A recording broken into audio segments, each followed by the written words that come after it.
Bienvenue dans cette nouvelle édition du Morning News. Au sommaire de l'actualité au Bénin, le mouvement populaire de libération ne prendra pas part aux élections communales de mai 2020. Le recours déposé suite au rejet de son dossier de candidature par la Sénat n'a pas trouvé grâce auprès de la Cour suprême. En Afrique du Sud, la lutte contre le coronavirus est un combat national. Les différents partis politiques représentés au Parlement ont mis de côté leurs querelles politiciennes pour faire face ensemble à la pandémie. Et puis le Nigeria contraint de lancer une nouvelle vague de privatisation pour maîtriser son déficit budgétaire. 19 entreprises publiques sont concernées. Les détails dans ce journal. Mais tout d'abord, le gouvernement guinéen persiste et signe. Le processus électoral suit son cours malgré la contestation du Front national de défense de la Constitution et malgré l'épidémie de coronavirus. 5 millions d'électeurs sont appelés aux urnes ce dimanche 22 mars pour un double scrutin des élections législatives et un référendum constitutionnel qui cristallise les attentions et les crispations depuis plusieurs mois. L'Organisation internationale de la francophonie ainsi que la CEDEAO se sont retirés du processus. La CEDEAO qui conditionne l'envoi d'observateurs au caractère inclusif de ces élections. Au Bénin, 8 candidatures sur 9 ont été retenues par la commission électorale autonome pour les élections communales de mai 2020. Le parti débouté est le mouvement populaire de libération de l'activiste Sabisira Korogone qui crie à l'injustice en vain puisque le recours déposé auprès de la Cour suprême n'a pas prospéré. Les détails dans ce reportage de Lefty Ounou, notre correspondant à Cotonou. Sur les 9 partis politiques ayant déposé leur dossier de candidature à la Commission électorale nationale autonome Sénat au Bénin le 11 mars 2020, seuls 8 ont reçu leur récépissé provisoire. Le parti d'opposition Mouvement populaire de libération MPL, présidé par l'activiste Sabisira Korogone, a vu son dossier rejeté par la Commission électorale nationale autonome dès le lendemain. La Sénat a déclaré que le parti a présenté une demande de candidature contraire aux dispositions du Code électoral. 3682 au lieu de 3630. Le Code électoral n'a pas dit de présenter plus de 3630 candidats titulaires comme suppléants. Il reste un siège à pouvoir alors que le Code dit expressément que tous les sièges doivent être pourvus. Après avoir saisi la Cour suprême juge du contentieux, le mouvement populaire de libération MPL a été débouté le 18 mars 2020. Le MPL dénonce et accuse des mains invisibles. Ce n'est que la loi qui nous a guidés, nos pas. Et ce logiciel qu'on nous a opposé au sein de la Sénat n'a pas été prévu par la loi. On nous a abusivement écartés de ce scrutin. Il n'y a pas de raison qu'on nous empêche d'aller à ces élections-là. Mis sur les fonds baptismaux en décembre 2019, le parti d'opposition Mouvement populaire de libération MPL s'engage à mener des actions pacifiques en vue d'impulser l'alternance en 2021 et restaurer la démocratie et l'état de droit dans le pays.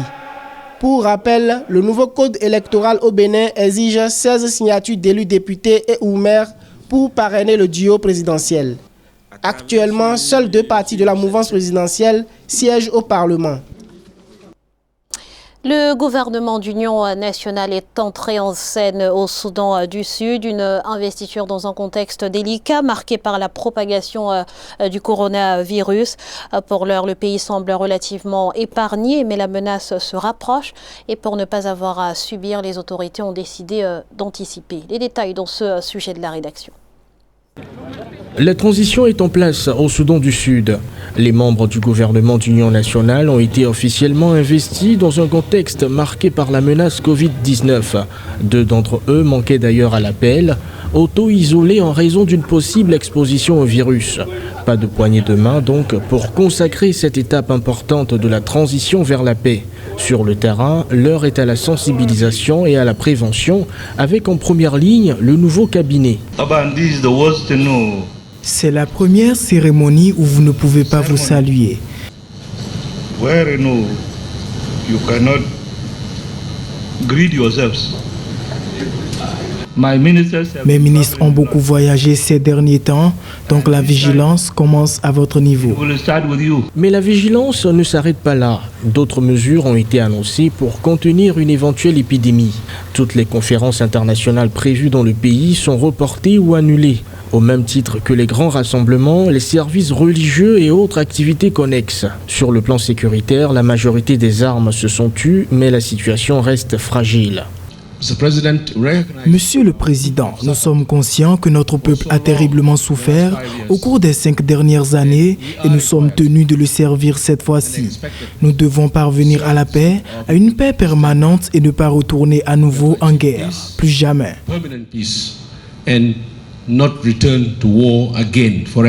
Et pour atteindre cet objectif, il faudra mettre en œuvre les réformes acceptées par les différentes parties et surtout traiter un éventail de dossiers, la lutte contre l'impunité et la corruption, la construction d'une armée nationale ou encore la résolution des conflits territoriaux, le tout dans un climat marqué par une nouvelle menace sanitaire. Les 35 ministres nouvellement investis ont un agenda bien chargé. La vague de coronavirus continue de monter en Afrique du Sud. La nation arc-en-ciel totalise désormais plus de 200 cas confirmés, un bilan qui pousse le gouvernement à passer à la vitesse supérieure. Outre les mesures déjà annoncées, acteurs politiques et économiques travaillent à l'élaboration d'un plan de relance dans un pays déjà en récession. Plus de précisions dans ce sujet de la rédaction. Le coronavirus unifie les rangs en Afrique du Sud. À l'invitation du président Cyril Ramaphosa, les 14 partis politiques représentés au Parlement ont mis de côté leurs querelles politiciennes pour faire face main dans la main à l'épidémie de Covid-19, déclarée catastrophe nationale et dont l'impact sur une économie déjà en récession s'annonce désastreuse. Sur le terrain, un mécanisme intégré de gestion des catastrophes a été déclenché, tandis que les acteurs politiques et économiques travaillent à la conception d'un plan de relance. L'impact sur l'économie sera désastreux, alors le gouvernement est ouvert à toutes les propositions et nous sommes ravis de voir que nos leaders politiques sont disposés à prendre part au combat qui nous attend en formulant des propositions qui nous seront utiles. Alors que le Covid-19 met sous cloche l'Europe, l'Afrique du Sud, elle, continue le décompte des cas avérés sur son territoire. Ils sont à présent plus de 200, un bilan inquiétant qui a poussé les autorités à empiéter sur les libertés. Les établissements scolaires et de l'enseignement supérieur sont désormais fermés, les rassemblements religieux et sportifs interdits et les visites dans les prisons suspendues pendant 30 jours. À cela s'ajoute la fermeture des frontières terrestres et maritimes. D'autres propositions formulées par l'opposition sont à l'étude. Maintenant, il va falloir passer à une deuxième phase, qui est la phase opérationnelle en fonction de l'évolution de l'épidémie. Cette phase-là nécessite ce qu'on appelle le triangle de résiliation et de sécurité. Cette phase permet également d'avoir un plan de gestion de crise et de faire ce qu'on appelle un plan de continuité d'activité pour la société. Donc c'est cette deuxième phase qui va être le défi de l'Afrique du Sud dans les jours à venir. En cas d'échec de ces différentes initiatives, un état d'urgence pourrait être déclaré conformément à l'article 37 de la Constitution de la nation arc-en-ciel. Le Rwanda, lui aussi, est entré en guerre contre cette pandémie. Une vingtaine d'événements prévus en mars et en avril ont été reportés. Les commerçants contraints de fermer leurs boutiques temporairement pour limiter les dommages économiques. Le gouvernement annonce, entre autres, l'assouplissement des modalités de remboursement des prêts bancaires. On fait le point tout de suite avec Amenedi. Flambée des prix sur les marchés, secteur touristique en berne, économie au ralenti, autant d'impacts découlant de l'apparition de la nouvelle épidémie Covid-19 qui sévit à travers le monde. Les autorités rwandaises, face à une telle situation, se retrouvent confrontées à une urgence de prise de mesures en vue de limiter les dégâts du coronavirus. Sachant que le coronavirus est une arme de guerre, c'est-à-dire de la Troisième Guerre mondiale, il faut le reconnaître, qui a déjà commencé, mais qui n'est rien d'autre qu'une guerre économique. Le Rwanda prend des mesures pour protéger son économie contre les désastres de cette guerre. Les facilités que le Rwanda accorde à son économie à travers son système bancaire, peuvent-elles suffire à atténuer tant soit peu les désastres du coronavirus? Je ne dirais pas totalement oui, mais il faut dire que le Rwanda n'a pas inventé ces mesures. Ce sont des mesures que toutes les nations responsables prennent chaque fois qu'il s'annonce une grande crise financière et économique qui soit de nature à endommager l'activité intérieure. Pour les entreprises et particuliers, les modalités de remboursement des prêts bancaires connaîtront un assouplissement et un appui d'environ 50 millions d'euros sera destiné aux banques commerciales en besoin de liquidité financière. Lorsque l'économie est attaquée, c'est tout le bien-être de la nation qui est mis en péril, y compris les aspects sanitaires. Donc protéger l'économie contre cette pandémie, ça ne veut pas dire qu'on a sacrifié le secteur sanitaire. Au contraire, c'est une façon de préserver la vie des citoyens du pays en protégeant le fonctionnement de leur économie. Par ailleurs, plusieurs rencontres et événements ont été reportés ou annulés, une façon de réduire les risques de propagation du virus, même si sur le coup, le pays ressort avec une perte estimée à 7 millions d'euros. Et sachez que le président Kais Saied a annoncé ce vendredi un confinement général dès ce dimanche 22 mars et jusqu'au 4 avril prochain en Tunisie. Mesure qui implique que désormais les citoyens ne sont autorisés à sortir qu'en cas d'extrême nécessité. À noter également que Madagascar a enregistré les premiers cas confirmés de Covid-19 sur son sol. Il s'agit de 3 femmes ayant toutes récemment séjourné en France. Parallèlement, la République démocratique du Congo signale un premier décès lié au coronavirus à Kinshasa. Il s'agit de la 3e perte en vie humaine enregistrée en Afrique subsaharienne.